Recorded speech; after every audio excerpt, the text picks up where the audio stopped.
We are having these two equations. First equation is this one,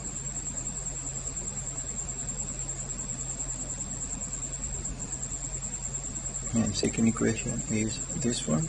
We are having such nice pens in it. I see it.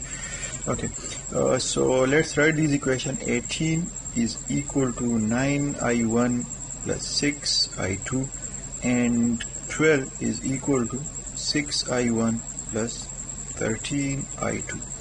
Let's make matrices out of it. So 18, 12 is equal to 9, 6, 6, 13, and i1, i2.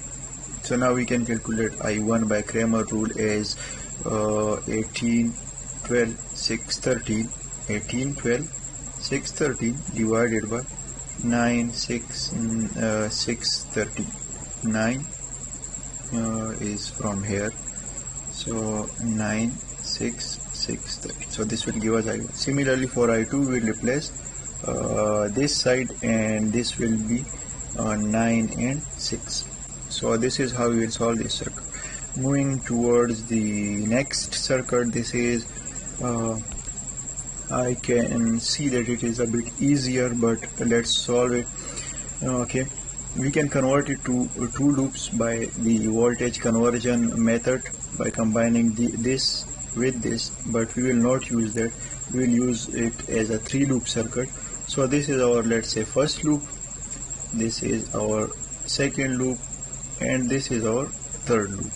This is 1, 2, and 3. So 140 is equal to I1 into 20 plus 6. I1 concept law around 20 and 6. And then I2 is opposite to I1. I1 is downward, I2 is upward in this. So minus I2 into 6. And plus minus jo bhi ho. I3 is having no connection with this loop, so I3 is 0 in it.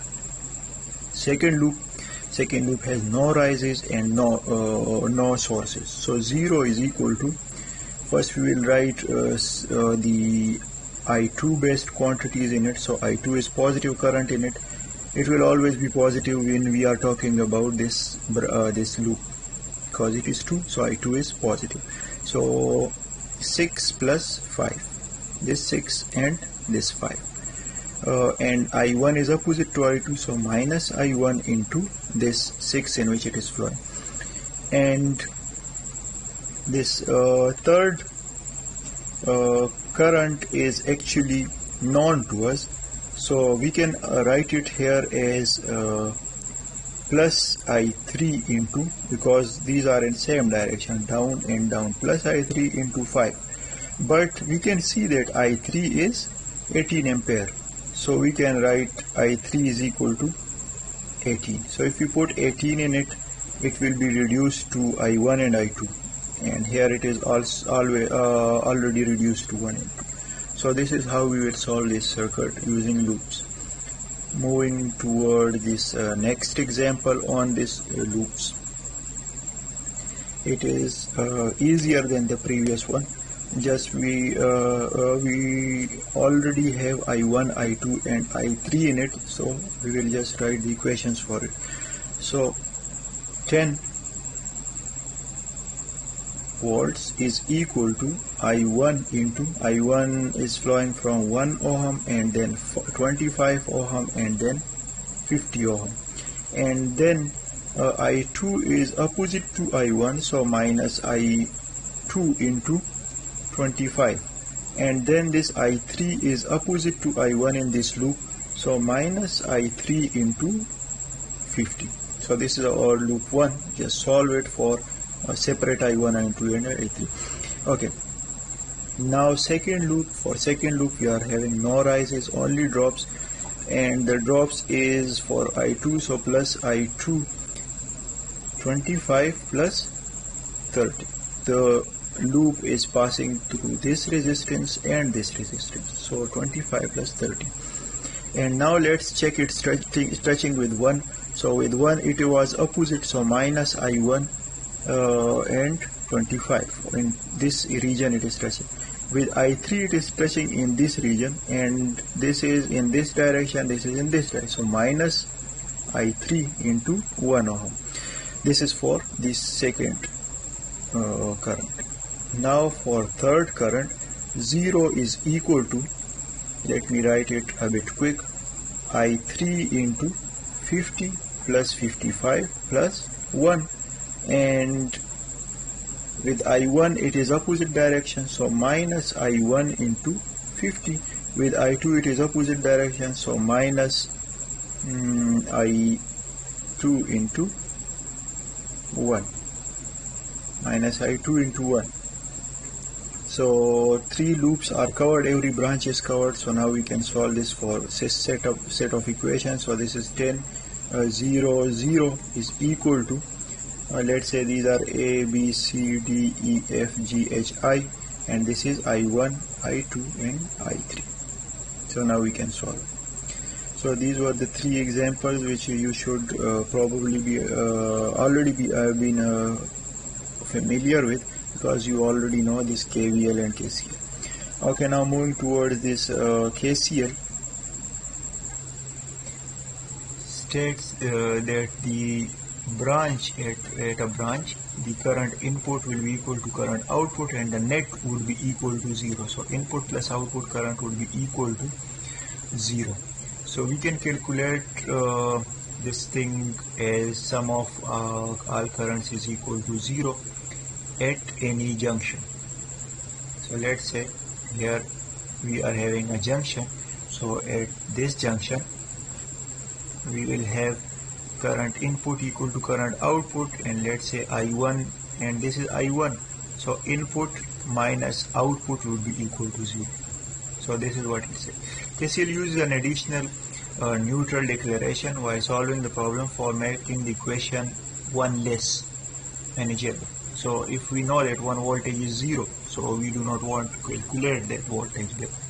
Okay, we will use the same examples for KCL. So these are the 3 examples: 2-loop circuit, 3-loop circuit and 3-loop circuit. But now it is node-based circuit. So this is a ground, this is V. So this is V minus and minus. So this is a one loop equation, one node based equation. Okay, this is, let's say, our one node, and this is our ground side. So this is also a one node equation. Okay, and this is ground. So things are a bit easier if we use such techniques. Okay, here if we make this thing as ground, let's say this thing is ground. So this is our 1 point, 2nd point and 3rd point. So this is a 3 node based circuit. Let's solve all of these.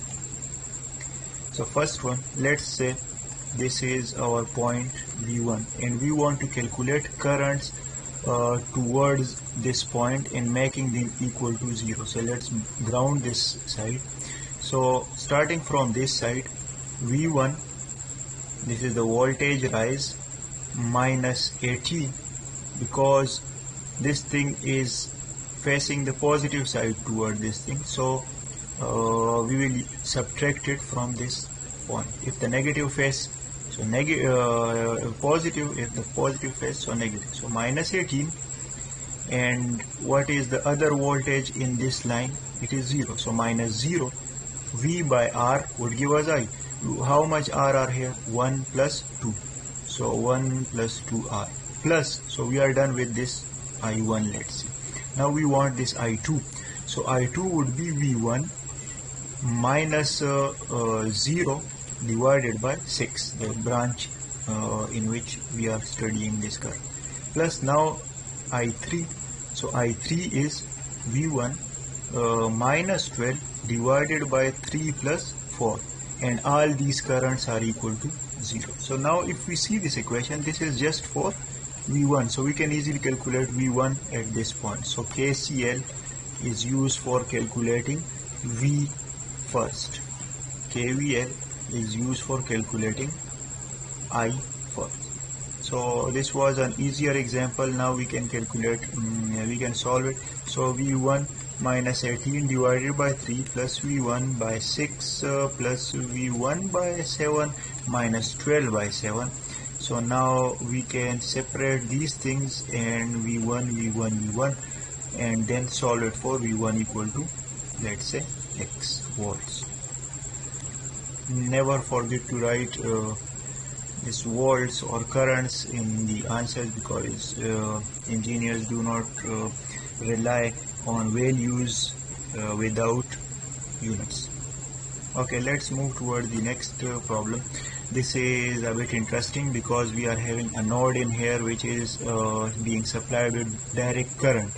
So we are using KCL and we are given current. So what else do we want? This is the easiest thing. So first, let's mark this thing as V1 and this thing as ground.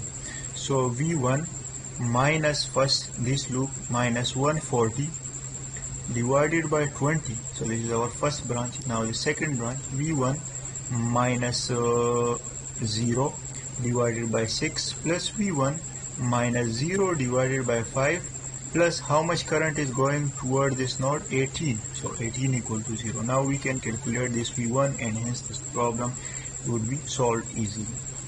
Moving toward this third thing. So we have already solved difficult problems.